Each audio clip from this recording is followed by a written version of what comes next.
আসসালামু আলাইকুম ওয়া রাহমাতুল্লাহি ওয়া বারাকাতুহু।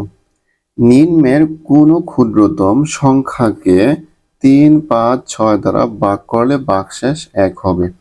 তাহলে এখানে বলেছে ক্ষুদ্রতম সংখ্যা, তাহলে আমরা প্রথম হচ্ছে ৩, ৫, ৬ এর কি বের করব? লসাগু। তাহলে ৩ যদি দেই, ৩ দ্বারা ভাগ করলে ৩ একে ৩, ৫, ৩ দুগুণে ৬। তাহলে আমরা পেলাম কত? ৩ গুণন ৫ গুণন হচ্ছে ২, ৩ ৫ ১৫, ১৫ দুগুণে কত? ৩০। তাহলে এই অঙ্কের ক্ষেত্রে আমরা কি করব? লসাগু পেলাম হচ্ছে কত? ৩০। লসাগু যোগ হচ্ছে এখানে যা দেওয়া থাকবে, দেওয়া আছে ১।